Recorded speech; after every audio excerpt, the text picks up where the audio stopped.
Hey, welcome back to the channel. Today we're out here with the Ford Crown Victoria. Just came through the car wash.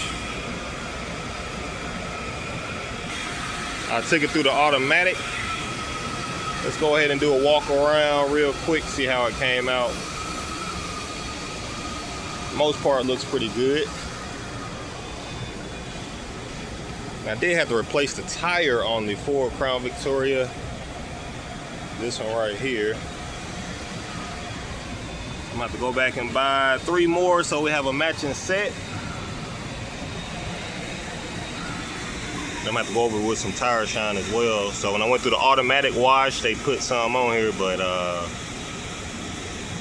got some good stuff in the trunk. Interior. Yep.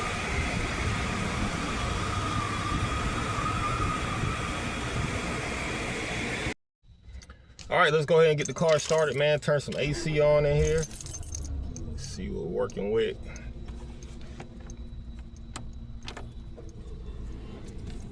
All right, y'all gonna see some dash cam footage. Remember, if you're looking for a dash cam for your car, especially one with the factory look when you install it, where it doesn't stand out, check out the Mangoal, and the you do get a discount. Use Street Cruising 101 for a discount at checkout. Check the link in the description below. Other than that, let's go ahead and get started. Got some air on in this thing. All right. Let's see, man. All right. Yeah, man, other than that, the Crown Victoria has been doing pretty good. Like I said, I had to end up putting a new tire on here. So what I did was I just went to Walmart, bought the tire. Now I wanted to get another Goodyear, but it was like $100 and some bucks. And then, so I'm like, man, I gotta buy a whole set, right? Which, I don't know what I'm gonna do with the car yet. So sometimes these cars, man, I put tires on them and then like a month or two later, I end up selling the car. So I said this time, instead of me just, going all out on some tires, I'm just gonna go with something that was, good. So these right here, I think the Goodyear was like 4.5 stars, and these are like 4 stars. So when they put it up on the computer, so I'm like, well, you can't beat that. So just go with this one's a little bit cheaper. I still end up spending $100 because I think the tire was like 70 out the door.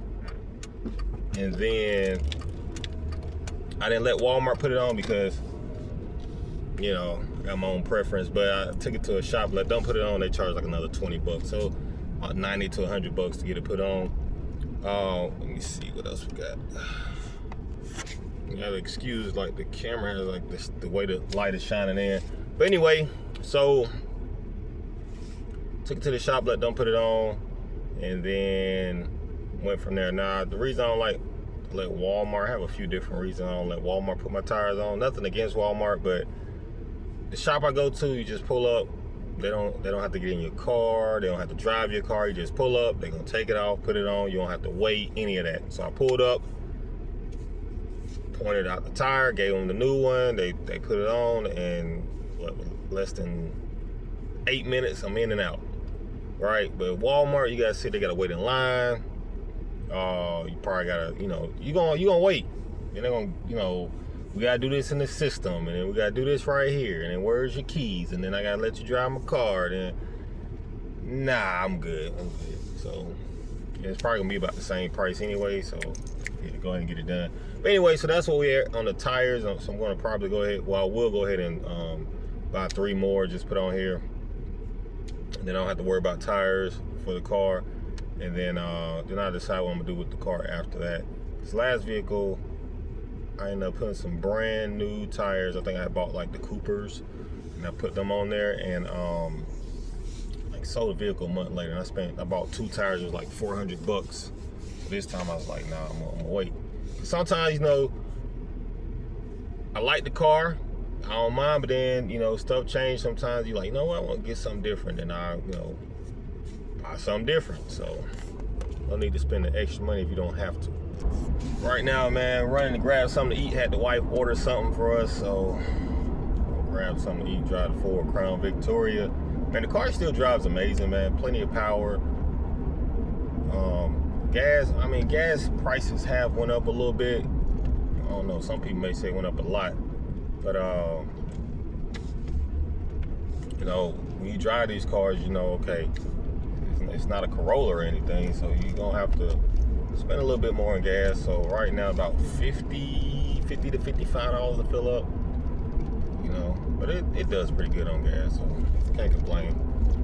Now the Mercury, I think the Mercury is like 2 years older to me. That I think the Mercury, the Grand Marquis, I think it drinks a little bit more gas than this Crown Victoria, from what I've noticed.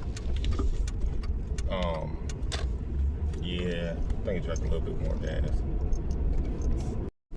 So I was riding the other day, right, and I seen another Ford Crown Victoria, and man, that car looked like they had took it through like a, what do you call it, like a derby, you know, like a crash derby. I think that's what it's called. Leave it down in the comment section below, whatever you call it. But wherever they take the cars and they like run into each other, the car looked like it had been through that, right? So I'm like, all right, man, you know, no big deal. It was like the windshield was busted out. It was rough. It was all, yeah, they was still driving on the road. I kid you not. 2 minutes later, I seen another one. Same condition. Oh man, yeah. So either they actually just came from that derby, or man, folks just don't take care of their vehicles, man. They just don't. Some people like riding around, you know, parts hanging off the car, and that's what I think kind of give these cars a, you know, people kind of, you know, some people frown upon the Crown Vics because, you know, you see a lot of them on the road that just aren't taken care of. You know, people get them at a, you know, cheap price, and they just don't take care of the cars. They just let them look any kind of way. Now, sometimes you buy them, they already rough. You know, I done been there. Everybody done been there, you know, where you might have had a car that you building up, you know. It might not be a Crown Victoria, but, you know, if you're a car person, you don't have the car when you bought it. It wasn't in the best shape. So you got to put some money into it. So, but sometimes people buy those cars from the auction, they be already rough, and then they don't do anything to it. They just drive it, and then they make it worse because they drive it, and then they might add on to the way, you know, it looked. It's already messed up, and then there you go. But understand, if, you know, you buy one and, you know, you're trying to save your money up to go to that next step, you know, maybe get it painted, maybe get the bumpers replaced, whatever, fenders, whatever, you know, dents and stuff. Because on this vehicle right here, when I bought it, the bumper was, it needed the bumper replaced. So, you know, I ended up getting another bumper, but I was able to like patch it to where it wasn't noticeable, and then top out a bumper, put it on here. So, but some folks, they just do not care, man. They had these cars looking rough, and it's not just these cars. It's, you know, other cars as well. But you see a lot of Ford Crown Victorias because, you know, they're cheaper. Well, they used to be cheaper. Now the price done went up on them. They yeah, the price done went up now, so it's like you paying for them now. Not sure what jacked the price up on them, but now the price has went up, which is probably a good thing. You know, maybe we'll see a lot more nicer examples on the road. That's pretty cool. I know I drove on the interstate, and I think I drove for like 2-3 hours. I didn't see not one Crown Vic or Grand Marquis on the road. It was just the one I was driving. So they are starting to fade away. But, you know, still gonna be some out there. You know, some of us do take care of our cars. That's a good thing.